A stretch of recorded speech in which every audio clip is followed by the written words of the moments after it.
House Dimir, if it even exists, is only too happy to offer its espionage and assassination services to the denizens of Ravnica. The Cipher keyword suits them perfectly. Just as the Dimir encrypt messages, Cipher allows you to send your creatures into battle with encoded spells for a variety of nasty effects with each successful attack.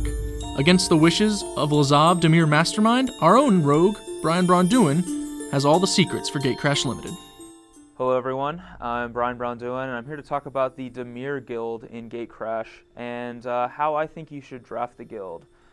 In my opinion, Dimir is defined by two things, evasion creatures and good, powerful removal spells. And the combination of the two is what makes it a successful guild to draft. One of the key things about Dimir is its evasive creatures, because the keyword Cipher makes it really important that your creatures are going to connect with your opponent to get second and even third uses out of the spell. So for that reason, some of the top commons and uncommons you want to look to get when you draft Dimir are going to be exactly that, evasive creatures and then removal spells to kill your opponent's creatures, just so they aren't able to successfully race you in the meantime. So on that note, in my opinion, one of the best commons you can pull from a Dimir pack is a Death Cult Rogue. It's a 2/2 that is basically unblockable in the format. The only creatures that can really profitably block it are also from the Dimir Guild, so it's likely that you will have those creatures, not your opponent. Because he's essentially unblockable, he's a great card to put various Cipher cards on, and some of the best cards you can Cipher are cards such as Hands of Binding at common, or Shadow Slice at common, both powerful spells that will end the game quickly. And at uncommon, you want cards like Call of the Nightwing, which can serve as almost like a Bitter Blossom or Lingering Souls if you can connect with an evasive creature over and over again. It will just generate a constant board advantage. As for removal spells, Dimir Guild is full of tons of very quality removal spells, one of which is Grisly Spectacle.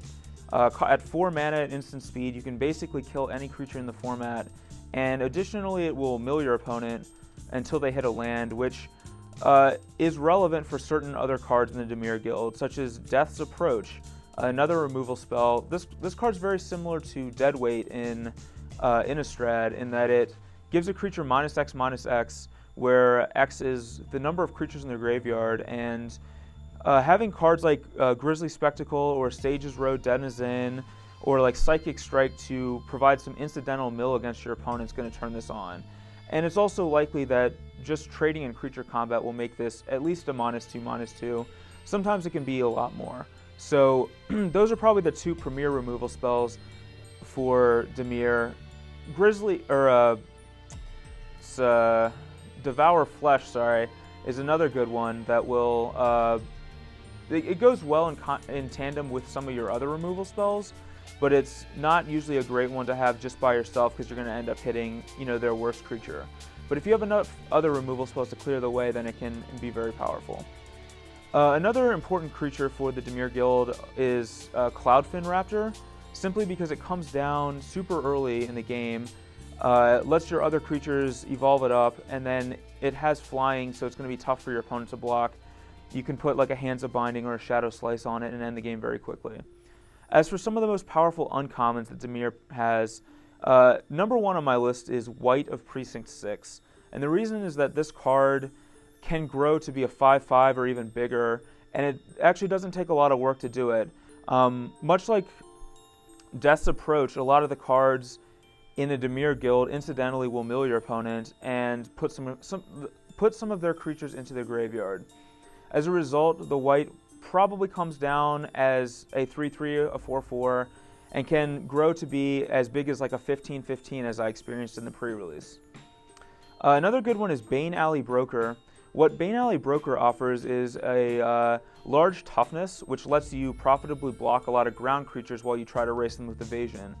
In addition, looters are always really good in limited, and this one is a looter with an upside because even when you have no cards in hand, so looting's not a very powerful effect, you can use his other ability to put cards that you've looted away back into your hand. So he's a looter that provides card advantage, and he's a good blocker. Pretty much a perfect card for the Dimir Guild. And then another card is Killing Glare, and this is much like Grisly Spectacle, very powerful in that it's just a removal spell that will hit anything. And it's very important to it's very important to be able to remove your opponent's creatures so that you can profitably race. And Aetherize is another card that follows that exact same thing.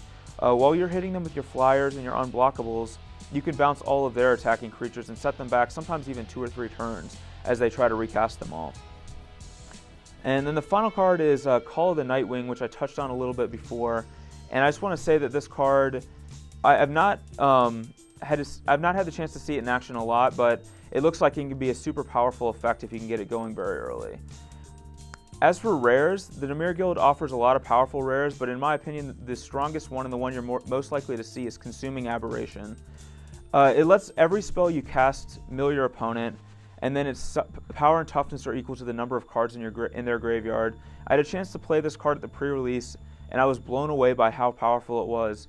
Every time I put it into play, my opponent died within 1 or 2 turns, and it quickly grew to be sometimes over a 20/20. So definitely look out for that card if you're drafting Dimir. It's an easy windmill slam first pick. From my experience, those are some of the best tools Dimir has to offer, and I wish you the best of luck in drafting the guild.